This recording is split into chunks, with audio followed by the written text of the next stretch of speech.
কত যে আলো ভরা সুদূর গগনে আজ।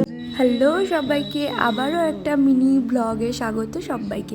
তবে আজকের স্পেশাল মিনি ব্লগটা কাদের জন্য সেটা তো তোমাদের সাথে শেয়ার করবই। তো এইখানে আমি রেডি হয়ে নিচ্ছিলাম। এই শাড়িটা আমার ভীষণ প্রিয়, অনেক দিন থেকেই পরবো ভাবছিলাম, বাট পরাই হয় না।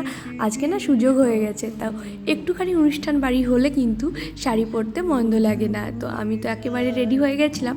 7:30 নাগাদ আমি আর শুভদীপ চলে এসেছি। এই যে আজকে হচ্ছে রামকৃষ্ণ আর এই যে সুন্দরী টিয়া এনাদের অ্যানিভার্সারি, তো সেই পার্টিতেই আমরা এসেছি। তো প্রথমেই তো হাতে ধরিয়ে দিল পকোড়া, একটুখানি গল্প করে আমরা পকোড়া খেয়ে নিলাম। বেশ মজা করেছি আমরা কিন্তু সবাই মিলে।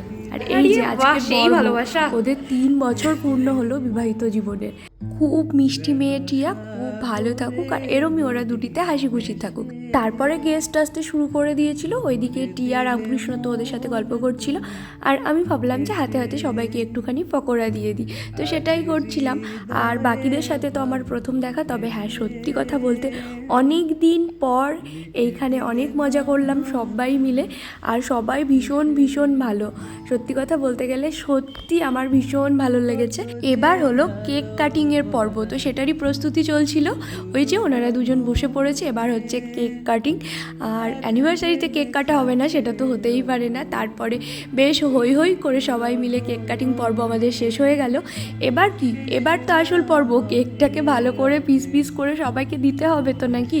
তো সেই কাজটা আমি করছিলাম। বরাবরই আমাদের বাড়ির প্রত্যেকের জন্মদিনে যে কেক কাটিংটা হয়, আর আমি কিন্তু এই পিসটা করি। আমার এই কেক কাটিংয়ের মানে কি বলবো, পরবর্তী যে পর্বটা থাকে এই কেক ভাগ করার, সেটা আমি বেশ ভালো পারি। তারপরে চলে এসেছিলাম ছাদে। তো তারপরে না ভেবেছিলাম যে খাবার দাবারের ভিডিও করব, কিন্তু আর করা হয়নি, রাত্রি হয়ে গেছিলো। আমরা 10:30 নাগাদ খেয়ে বাড়ি চলে এসেছিলাম। সত্যি কথা বলতে ভীষণ মজা করেছি। তো চলো ভিডিওটা এখানেই শেষ করতে।